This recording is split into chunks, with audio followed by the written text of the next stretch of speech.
리더십에 대한 말씀을 나누고 있습니다.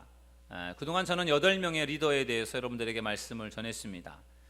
그분들은 다 남성들이었습니다. 오늘 제가 여러분들에게 말씀드리려고 하는 에스더라고 하는 이 리더는 여성이라는 점에서 지난 8명의 리더와는 좀 다른 리더라고 생각을 합니다. 제가 올해 리더를 훈련하는 교회라고 하는 그러한 우리 교회 표어를 세우고 제가 리더에 대한 말씀을 전하기 위해서요, 성경에 나와 있는 리더들에 대해서 제가 쭉 묵상하면서 15명의 리더를 이렇게 뽑았습니다. 그리고 그 리더들에 대해서 한 사람씩을 나누고 있는데요, 그 15명의 리더 중에 2명의 리더가 여성입니다. 그리고 그 중에 한 사람이 바로 에스더라고 하는 리더가 되겠습니다. 여러분, 성경이 기록되어진 성경의 어떤 그런 배경, 또 성경이 기록되던 그 시대에는 주로 가부장 중심의 사회였습니다. 남성 중심의 사회였고, 여성들은 사실 굉장히 좀 무시당하고 또 별로 인정받지 못하던 그러한 시대였습니다. 그런데 그럼에도 불구하고 아주 이 에스더라고 하는 이 리더가 굉장히 이렇게 돋보이는 그러한 어떤 모습을 보이고 있는 것을 보면은 이 에스더라고 하는 사람이 얼마나 탁월한 리더인가를 알게 되는 것입니다. 지난 주일에는 제가 여러분들과 느헤미야라고 하는 리더에 대해서 말씀을 나누었습니다. 이 느헤미야라고 하는 이 성경 뒤에 에스더서가 나옵니다. 느헤미야와 에스더는 바벨론 포로 시대에 활동했었던 그러한 사람들이기 때문에 거의 느헤미야와 비슷한 포로기의 사람들이 되겠습니다. 에스더는 모르드게와 함께 페르시아 왕 아하수에르라고 하는 왕이 다스리던 시대에 수도 수산이라고 하는 곳에서 살고 있었습니다. 그 당시에 아하수에르 왕은 그의 왕후 와스디라고 하는 왕후를 폐위시켜 버립니다. 왕의 명을 어긴 것으로 해서 그 왕후를 폐위시키고 새로운 왕후를 이제 선발을 하게 되는데, 놀랍게도요, 그 왕후에 이 에스더가 선발이 되었습니다. 에스더는 포로로 붙들려간 포로민 중에 한 사람이었는데, 포로민의 그 신분에서요, 왕후, 그 페르시아 제국의 거대한 제국의 왕후가 되는 그러한 엄청난 그러한 기적을 경험하게 되었습니다. 엄청난 신분의 상승을 경험하게 되었습니다. 저는 오늘 여러분과 그래서 이 에스더라고 하는 이 여성 리더에 대해서 함께 여러분들과 말씀을 나누려고 합니다. 오늘 에스더의 리더십이 여러분에게 도전이 되는 귀한 시간이 되기를 주의 이름으로 축원합니다. 에스더는 첫 번째로 역전의 인생을 산 리더였습니다. 저를 따라서 하시겠습니다. 역전의 인생을 산 리더. 여러분, 에스더가 노예였습니다. 그리고 에스더는요, 어렸을 때 부모를 잃은 고아였습니다. 참으로 불쌍한 그러한 사람이었습니다. 여러분, 성경 우리가 오늘 본문에서는 읽진 않았지만 에스더서 좀 앞부분에 있는 성경을 한번 읽어보도록 하겠습니다. 에스더 2장 7절 말씀을 우리 다 같이 한번 읽어보시겠습니다. 시작. 그의 삼촌의 딸 하닷사 곧 에스더는 부모가 없었으나 용모가 곱고 아리따운 처녀라. 그의 부모가 죽은 후에 모르드게가 자기 딸같이 양육하더라. 아멘. 여러분, 에스더는 고아였습니다. 그리고 얼굴이 곱고 예쁜 그러한 처녀라고 성경은 말씀하고 있습니다. 그의 삼촌 모르드게는 에스더를 딸처럼 아주 사랑하며 그를 양육했습니다. 모르드게는 페르시아 제국의 수도인 수산성에 살면서 그 성문을 관리하는 그러한 일을 하고 있었습니다.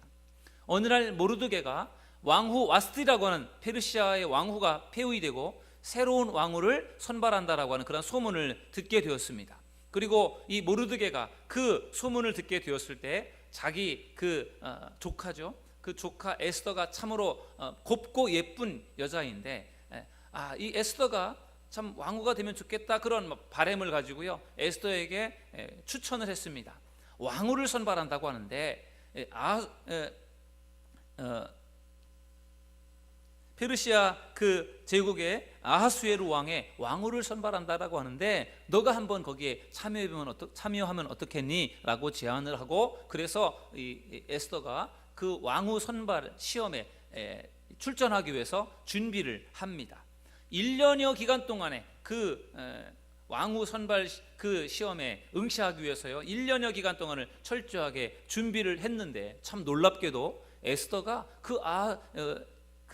페르시아의 왕이었던 아하수에르 왕의 왕으로 선발이 되었던 것입니다. 정말로 기적이 아닐 수 없습니다. 여러분, 페르시아 제국은 당시에 그 중동 지역을 장악하고 있었던 거대한 제국이에요. 그 제국의 왕인 그 왕의 아내가 된다라고 하는 것은 그것은 놀라운 일이지요. 더군다나 이 에스더라고 하는 사람은 고아 출신입니다. 그리고 에스더는 포로민이에요. 그런 사람이 어떻게 그 포로로 붙들려간 나라의 왕후가 될 수 있을까요? 정말 놀라운 하나님의 섭리와 또 하나님의 그 은혜가 아닐 수 없습니다. 그런 점에서 에스더는 정말 인생의 역전의 어떤 주인공이 아닐 수 없습니다. 여러분, 이런 인생의 역전이 어디 있습니까? 정말 밑바닥 같은 인생에서 정말 저 높은 곳에 올려지는 그러한 역전의 주인공, 그 사람이 바로 에스더였습니다. 에스더는 하루아침에 포로의 신분에서 왕후가 된 것입니다.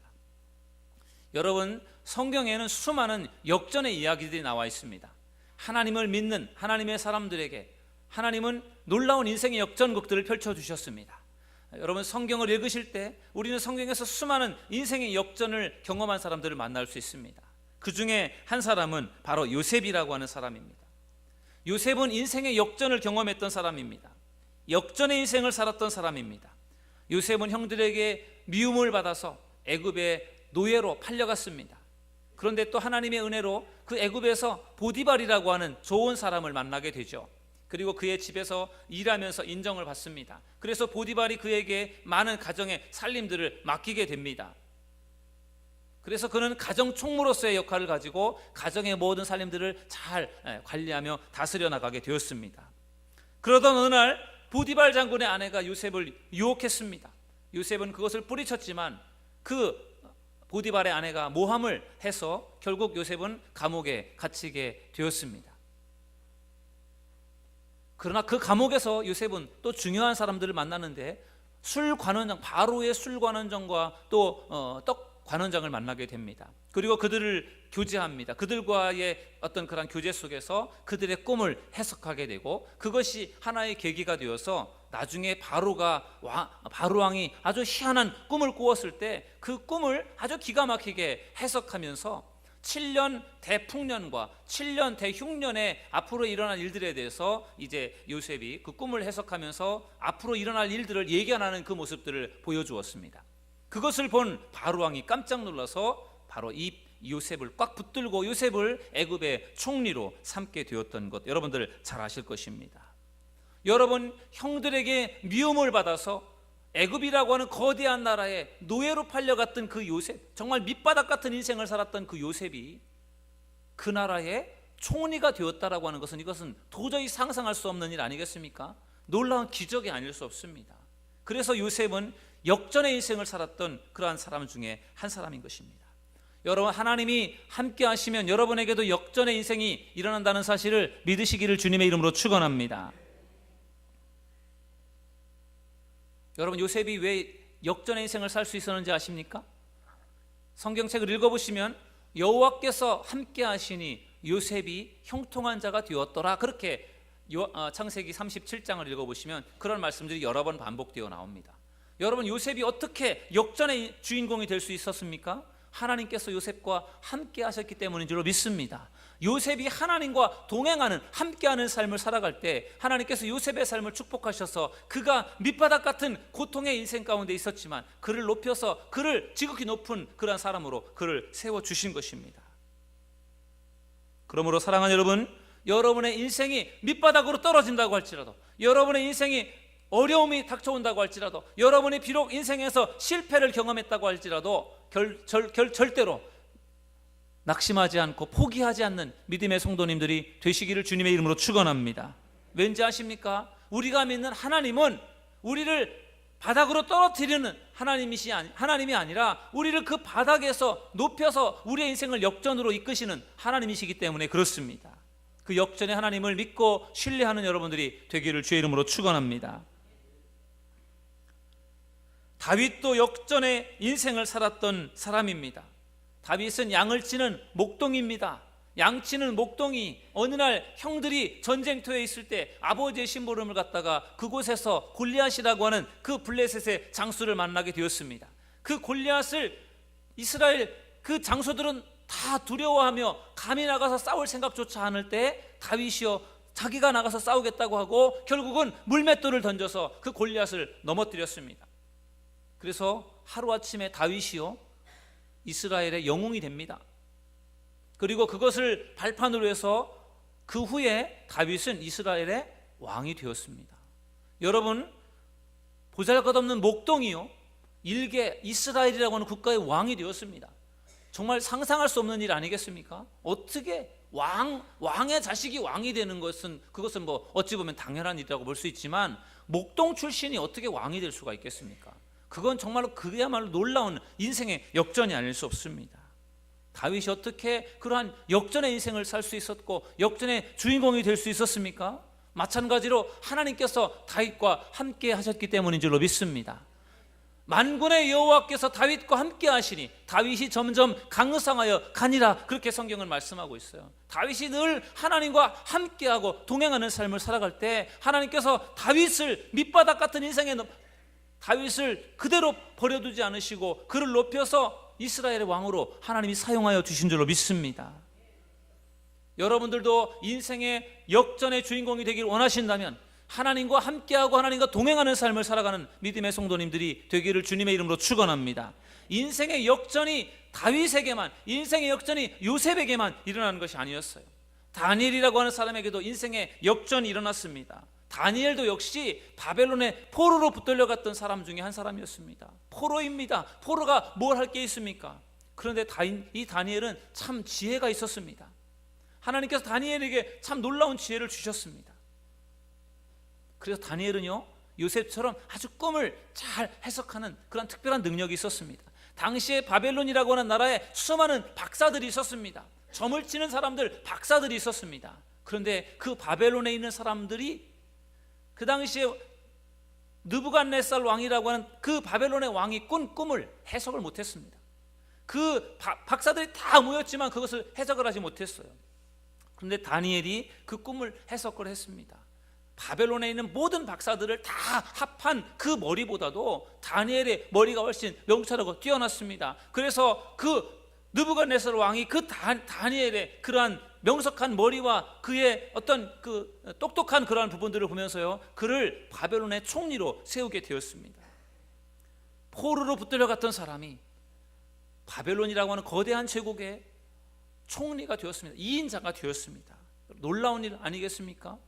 여러분, 하나님이 어떻게 이 다니엘이라는 사람을 그렇게 총리로 높여서 사용하셨을까요? 저는 그 힘이 어디에서 나왔을까를 묵상할 때 바로 다니엘의 기도에서 나온 줄로 저는 믿습니다. 다니엘이요 그가 곤경에 처해 있고 어려움에 처해 있을 때도 그는 항상 하루에 3번씩 아침에 점심에 저녁에 그가 늘 기도의 삶을 살았습니다. 하나님께서 그러한 기도의 삶을 살았던 다니엘에게 지혜를 주시고 명철을 주셔서 그가 바벨론의 총리가 되어 높게 쓰임을 받게 된 줄로 믿습니다. 여러분들도 하나님 앞에 기도하는 믿음의 성도님들이 되시기를 주님의 이름으로 축원합니다. 하나님께 기도하실 때 하나님이 반드시 여러분들을 사용해 주실 것입니다. 여러분의 지금의 상황이 힘들고 어렵다고 해서 낙심하고 좌절하고 지금의 상황에 머물러 계시지 마십시오. 하나님은 얼마든지 여러분의 삶을 역전시킬 수 있는 하나님이십니다. 저 높은 곳에 있는 사람을 밑으로 떨어뜨릴 수 있는 그러한 하나님이시기도 하지만 아주 밑바닥에 있는 사람을 높이는 하나님이심을 여러분들 믿으시기를 주의 이름으로 축원합니다. 저는 여러분의 인생이 역전의 인생이 될 수 있기를 주님의 이름으로 축원합니다. 저 높은 곳에 있다가 밑바닥으로 떨어지는 그러한 역전이 아니라 정말로 힘들고 어려운 나락에 밑바닥에 있었던 사람이라고 할지라도 높여질 수 있고 높이 쓰임을 받을 수 있는 그러한 역전의 주인공들이 되시기를 주의 이름으로 축원합니다. 우리 옆에 계신 분하고 한번 그런 의미에서 한번 힘차게 이렇게 인사를 하셨으면 좋겠습니다. 역전의 주인공이 되시기 바랍니다. 우리 이렇게 인사 한번 하시기 바랍니다. 역전의 주인공이 되시기 바랍니다. 여러분, 에스더에게만 인생의 역전이 오는 것이 아닙니다. 로또 복권이 당첨이 되어야만 인생의 역전이 오는 것은 아닙니다. 여러분들이 하나님을 신실하게 믿고 섬긴다면 하나님은 반드시 여러분의 인생을 바꿔주실 줄로 믿습니다. 에스더는 두 번째로 결단력이 있는 리더였습니다. 저를 따라서 하시겠습니다. 결단력이 있는 리더. 사실 제가 에스더를 묵상하면서요, 가장 먼저 저의 머릿속에 떠올랐던 것은 바로 이 결단이라고 하는 것이었습니다. 여러분, 에스더는 정말로 대단한 결단의 사람이었습니다. 그래서 아마도 하나님께서 에스더를 그렇게 준비하여 쓰신 것이 아닌가 생각됩니다. 에스더의 삼촌은 모르드게였습니다. 모르드게는 아주 강직한 사람이고 믿음의 사람이었습니다. 그 당시에 그 페르시아 제국의 왕이 아하수에르 왕이었는데요, 그 아하수에르 왕의 아주 왕이 사랑하는 그러한 장수가 있었는데 하만이라고 하는 장수였어요. 왕에게 굉장히 사랑을 받고 인정을 받았던 사람이다 보니까 굉장히 교만했습니다. 그래서 이 하만 장군이 쫙 이게 움직이기만 하면은요, 모든 백성들이 그 하만 장군에게 막 절을 하고 경배하고 막 무릎을 꿇고 어쩔 줄 몰라 했습니다. 그러면서 이 하만이라고 하는 사람이 우쭐우쭐 하는 것입니다. 내가 이만큼의 힘을 가지고 있으니까 사람들이 나를 이렇게 존경하고 나를 이렇게 우위하는구나, 그렇게 굉장히 교만한 마음을 가지고 있었어요.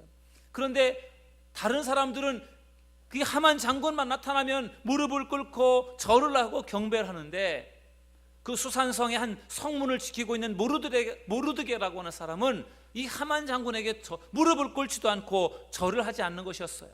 그래서 이 하만이 막 굉장히 속이 상했습니다. 다른 사람들은 넙죽넙죽 절을 하는데 이 모르드게라고 하는 사람은 왜 도대체 나한테 절을 하지 않는지, 무릎을 꿇지 않는지 너무나도 기가 막히고 속이 상했습니다.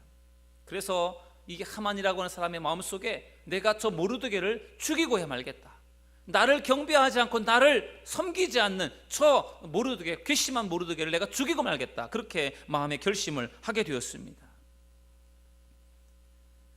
그런데 나중에 가서요, 이 모르드게라고 하는 사람이 유대인이라고 하는 것을 알게 되었어요.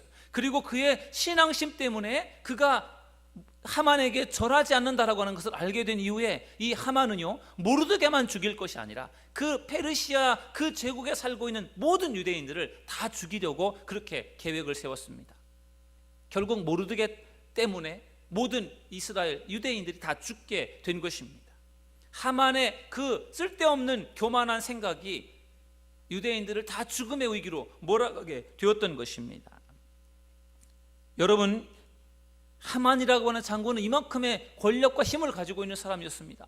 자기가 마음만 먹으면, 생각만 한번 먹으면은 그 땅에 살고 있는 모든 유대인들을 죽일 수도 있을 만큼 그만한 막강한 파워, 힘을 가지고 있었습니다.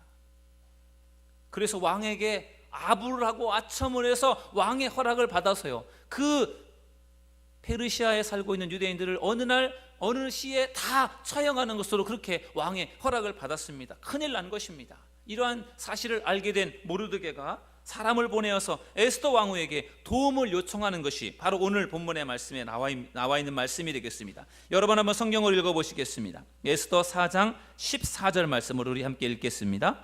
이때에 내가 만일 잠잠하여 말이 없으면 유다인은 다른 데로 말미암아 노임과 구원을 얻으려니와 너와 내 아버지 집은 멸망하리라. 네가 왕후의 자리를 얻은 것이 이때를 위함이 아닌지 누가 알겠느냐 하니. 아멘. 여러분, 페르시아에 살고 있는 유대인들에게 큰 위기가 찾아왔습니다. 모두가 죽을 수밖에 없는 위기에 처하게 되었습니다. 그러한 상황에서 그 유대인들을 살릴 수 있는 유일한 사람은 누구입니까? 오직 에스더 한 사람밖에 없었습니다. 아니, 여러분들, 포로민들이 무슨 힘이 있겠습니까? 죽이면 죽어야죠. 포로민이 무슨 힘이 있습니까? 그런데 에스더는 어떤 사람입니까? 왕후입니다. 왕후. 그러니까 에스더에게는 뭔가 파워가 있고 그것 때문에 뭔가 이스라엘 유대인들을 위기 가운데서 건져낼 수 있을 거라고 하는 그러한 기대감을 가지고 있었습니다. 그래서 모르드게가 사람을 보내어서 지금 우리가 이러한 위기의 상황 속에 처해 있으니까 어떻게 해서든지 이걸 좀 막아달라, 유대인들이 죽지 않도록 도와달라고 그렇게 부탁을 한 것입니다.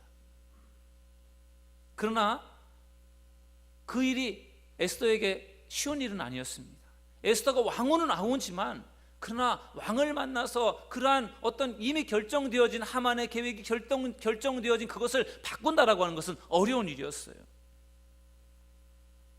더군다나 그 당시 페르시아의 왕궁의 법은요, 왕이 부르기 전에는 왕후라고 할지라도 왕 앞에 갈 수가 없는 것이 법이었어요. 워낙에 왕을 죽이려고 하는 많은 사람들이 있었기 때문에 계획 없이 왕을 만날 수도 없었고, 왕후조차도 계획 없이 왕의 부름 없이는 왕을 만날 수가 없었던 것이 그 당시 페르시아 왕궁의 법이었습니다. 규례였습니다. 그렇기 때문에 에스더가 마음대로 찾아가서 왕을 만날 수 있는 것이 아니었습니다. 더군다나 에스더는 왕의 부름을 받은 지가 이미 30일이 지났다라고 그렇게 말씀하고 있습니다. 왕을 만난 지가 30일이 지났습니다. 왕이 에스더를 부르지 않습니다. 그런데 왕을 찾아가서 만난다라고 하는 것, 그것은 쉽지 않은 일이었어요. 그래서 에스더가 그 모르드게에게 이러이러한 상황입니다. 왕을 만난 지 30일도 지났고 내가 왕을 부르지도 않았는데 왕을 찾아갔다가 내가 죽을 수밖에 없는 그러한 것이 이 왕궁의 법이기 때문에 참 곤란합니다. 어떻게 하면 좋겠습니까? 제가 왕을 만나서 이러한 사정들, 딱한 사정들을 제가 이야기하기에는 지금 상황이 너무 안 좋습니다. 그렇게 이야기를 했더니 모르드게가 다시 사람을 보내서 정말 강하게 이야기하는 것이 바로 이것입니다.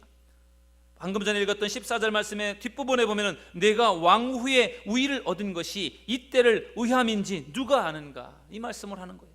너가 왕후가 된 것이 지금 바로 이렇게 중요한 순간에 너가 한 역할을 하도록 하나님이 너를 미리 왕으로 세워주신지를 누가 아느냐.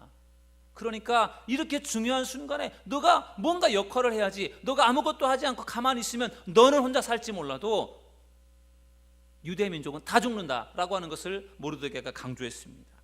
여러분, 이러한 상황 속에서 에스더는 상당히 고민이 되었습니다.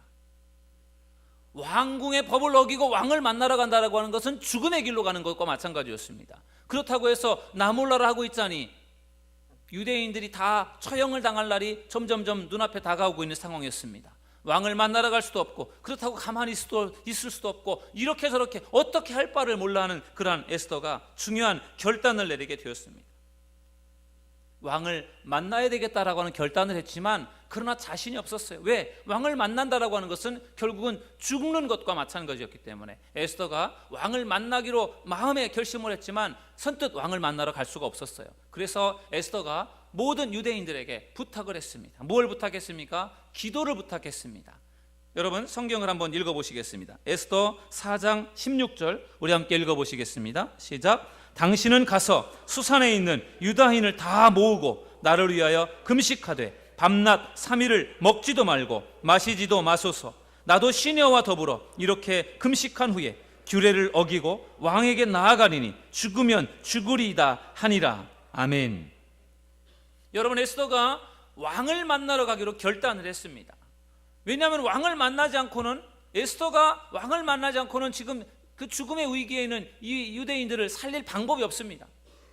하만이 워낙에 막강한 권력을 가지고 있기 때문에 하만을 막아낼 수 있는 사람은 왕을 말고는 아무도 없었습니다. 그런 상황에서 에스더가 왕을 만나지 않고는 해결할 수 없기 때문에 왕을 만나기로 결심을 했는데, 그러나 왕을 만난다라고 하는 것이 두려웠어요. 왜? 왕을 만난다라고 하는 것이, 왕의 부름이 없이 왕을 만난다라고 하는 것은 죽는 것과 마찬가지였기 때문에, 그래서 모든 백성들에게 기도를 부탁했습니다. 그것도 그냥 기도가 아닙니다. 3일 밤낮으로 나를 위해서, 에스더를 위해서 금식하며 기도해 줄 것을 부탁했어요. 보통 기도가 아닙니다. 금식 기도입니다. 하루도 아니고 3일이에요. 그렇게 백성들에게 기도를 부탁하고 에스더도 본인도 시녀들과 함께 3일 동안을 기도를 했습니다. 정말 죽으면 죽으리라, 내가 정말 죽으면 죽으리라고 하는 그런 마음을 가지고 내가 왕을 만날 텐데 그 전에 나를 위해 여러분 기도해 주십시오. 나도 최선을 다해 기도하고 내가 죽기를 각오하고 죽을 작정을 하고 내가 왕 앞에 나가겠습니다. 여러분, 이것이 에스더의 결단임을 믿으시기를 주의 이름으로 축원합니다. 여러분, 대단하지 않습니까? 죽기를 각오하고 왕을 만나러 가는 겁니다. 이것이 쉬운 일입니까? 나 몰라라 하고 가만히 있으면 에스더는 죽지 않고 살 수 있어요. 그런데 에스더가 왕을 만나러 간다라고 하는 것은 죽음의 길로 가는 것과 똑같은 것입니다. 그러니 죽으면 죽으리라고 하는 이 말의 이 의미가 얼마나 중요한 것입니까? 이것이 얼마나 대단한 에스더의 결단입니까? 저는 이것이 바로 에스더의 매력이고 에스더의 리더십이라고 저는 믿습니다. 아무나 할 수 없는 것입니다. 목숨을 걸어야 할 수 있는 것이죠. 여러분, 2014년 4월 16일 날 우리나라에서 어떤 일이 일어났습니까? 2014년 4월 16일 날 세월호라고 하는 그 배가 저 군산 어디입니까? 저 군산을 지나서 가다가 침몰을 했습니다. 목포 앞바다였나요?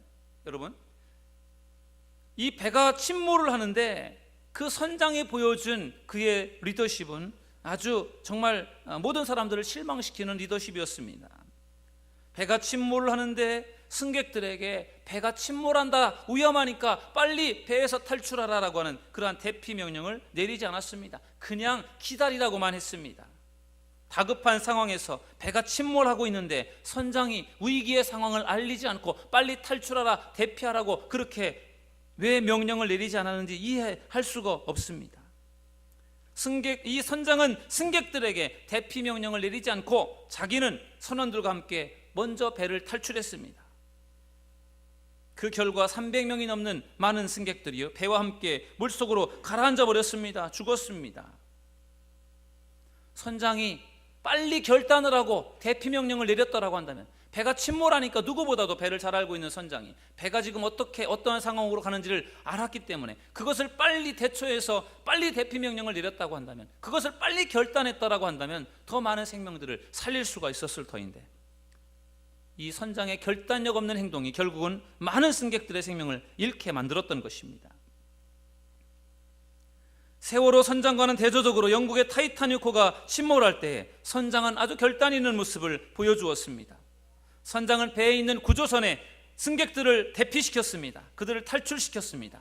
안타깝게도 그 타이타닉호에는 700여 명의 사람을 실을 수 있는 그러한 구명 보트밖에 없었습니다. 그래서 여성들 중심으로, 또한 젊은 사람들 중심으로 해서 그 배에 태워서 대피를 시키고, 자기는 끝까지 배에 그 키를 붙들고 배와 함께 침몰을 했습니다.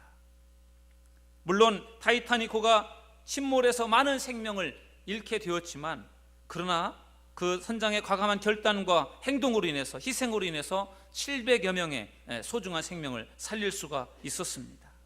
여러분, 리더 한 사람, 선장 한 사람의 결단이 얼마나 중요한 결과를 초래하는지 모릅니다.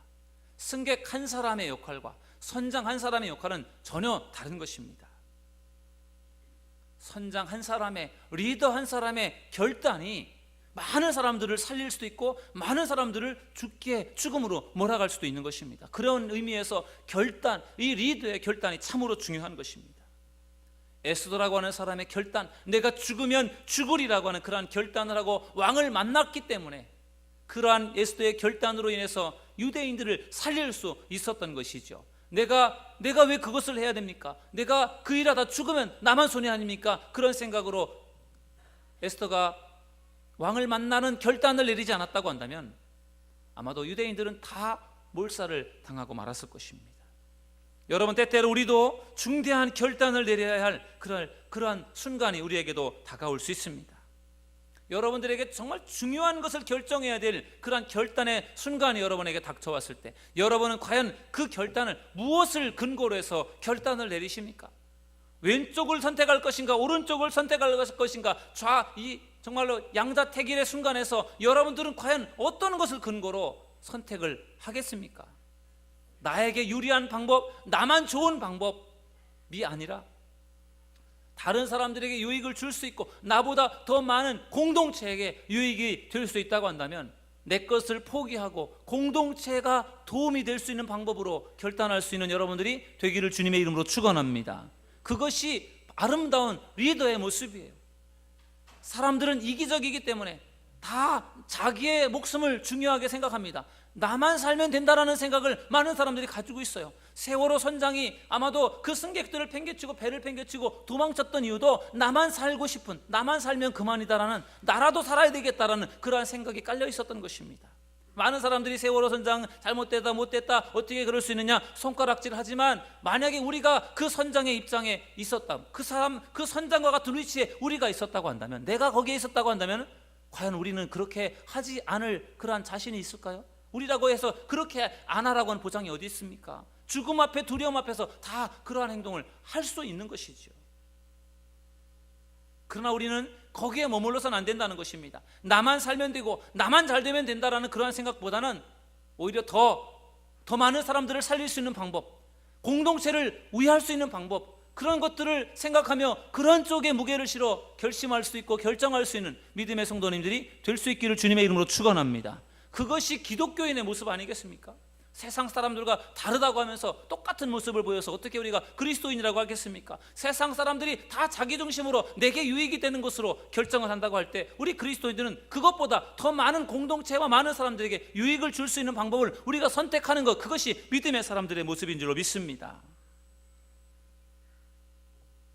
그런 의미에서 저는 에스더의 결단이 참으로 위대하다 그렇게 생각합니다. 죽으면 죽으리라 하는 이 에스더의 결단이 여러분의 결단이 될 수 있기를 주님의 이름으로 축원합니다. 하나님과 세상의 그 기로에서 여러분들이 편안한 세상의 삶으로 가는 것이 아니라 내가 고난이 오고 어려움이 온다고 할지라도 내가 이 십자가의 길, 주님의 길을 내가 붙들고 가겠다라고 하는 이 결단이 여러분의 결단이 될 수 있기를 주의 이름으로 축원합니다. 그럴 때 하나님은 여러분들의 삶을 책임져 주실 것이고 붙들어 주실 것입니다. 세 번째로 에스더는 민족을 구원한 리더였습니다. 저를 따라서 하시겠습니다. 민족을 구원한 리더. 여러분, 에스더는 역전의 인생을 살았고 그리고 결단 있는 그러한 행동을 했습니다. 그러면서 에스더는 더 나아가서 그의 그 결단은 자기를 구원한 것이 아니라 그 에스더의 결단으로 인해서 모든 유대인들을 구원하는 그런 위대한 그런 결과를, 열매를 맺게 되었습니다. 하만의 음모로 인해서 페르시아 땅에 살고 있었던 모든 유대인들은 몰살당할 수밖에 없는 위기를 만나게 되었습니다. 이때 에스더 왕은 죽으면 죽으리라, 내가 왕을 만나러 가는데 죽으면 죽으리라고 하는 그런 결단으로 왕을 만나러 갔습니다. 왕이 금규, 왕의 지팡이를 내밀어서 받아주지 않으면 왕후라고 할지라도 처형입니다. 그런데 정말 죽으면 죽으리라고 하는 결단을 하고 기도하면서 나아갔더니 정말 놀랍게도 하나님께서 은혜를 주셔서 왕이요, 그 자기의 왕후를 볼 때 사랑스러운 왕후의 모습을 보면서 금규를 내밀어서 에스더를 처형하지 않고 살려주었습니다.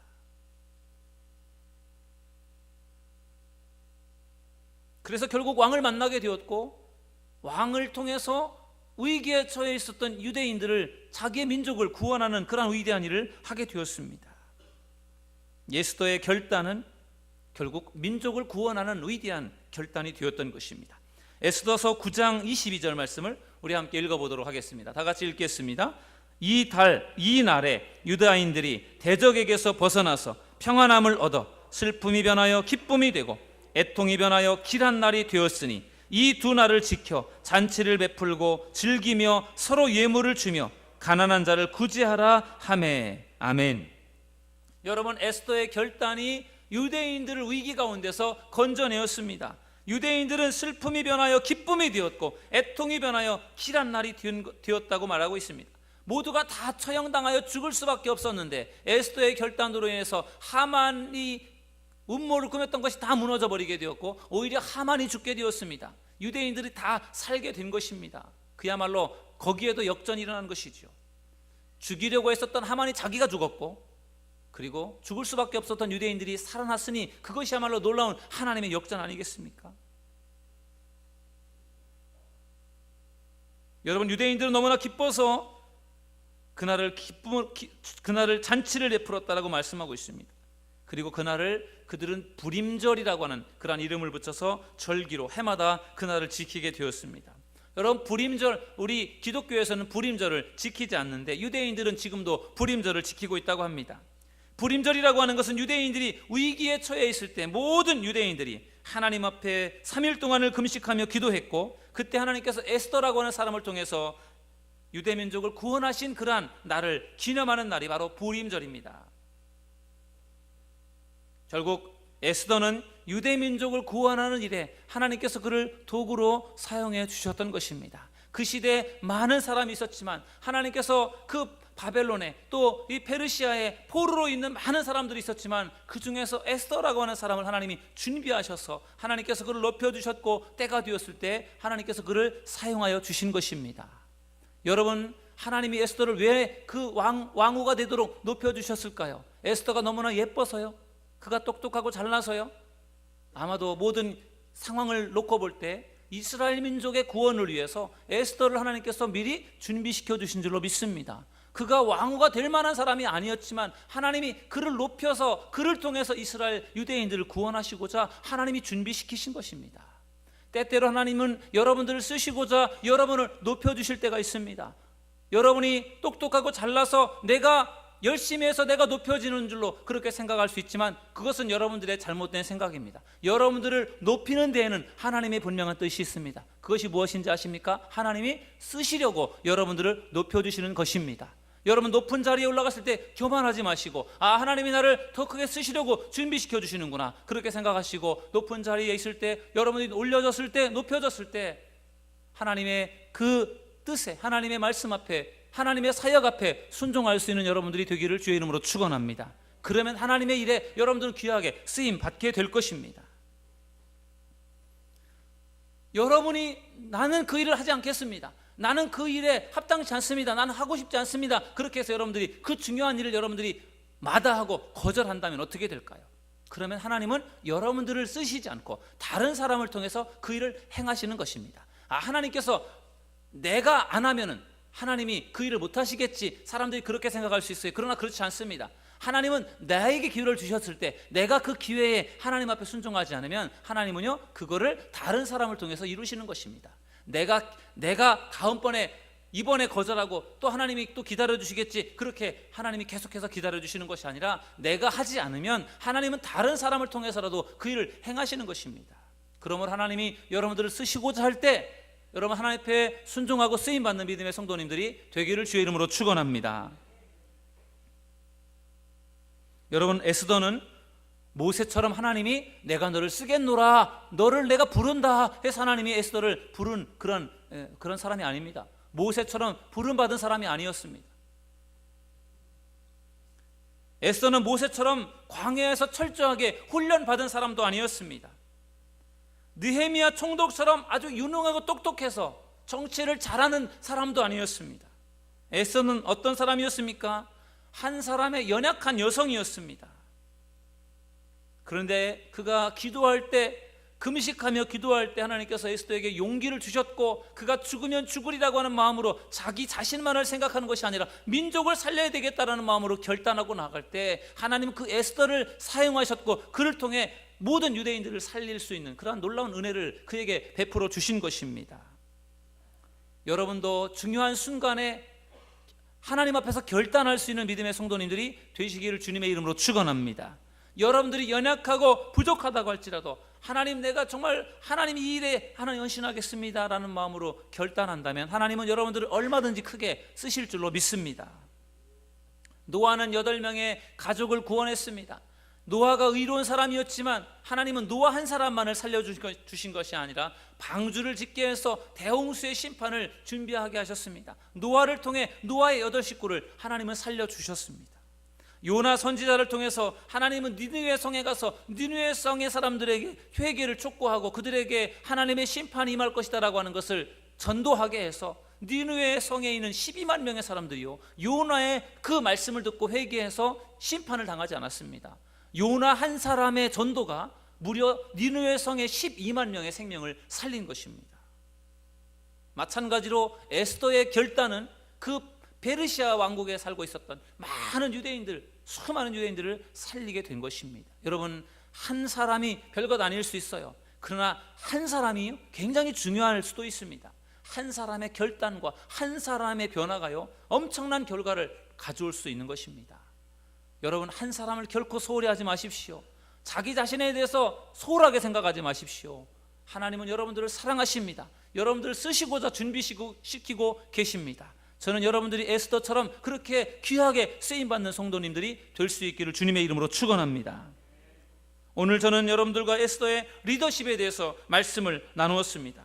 에스더는 어떤 사람입니까? 역전의 인생을 산 리더입니다. 노예였습니다. 고아였습니다. 그런데 하나님은 그를 높여서 그 페르시아 제국의 왕후가 되도록 그를 높여주셨습니다. 역전의 주인공이 되었습니다. 에스더는 결단력이 있는 리더였습니다. 페르시아에 살고 있었던 모든 유대인들이 몰살당할 수밖에 없었던 그런 위기에 처해 있을 때 에스더는 죽으면 죽으리이다 라고 하는 결단을 하고 왕을 만나러 나갔습니다. 그리고 결국 그러한 결단을 통해서 모든 유대인들을 살리게 되었습니다. 에스더는 민족을 구원하는 그러한 리더였습니다.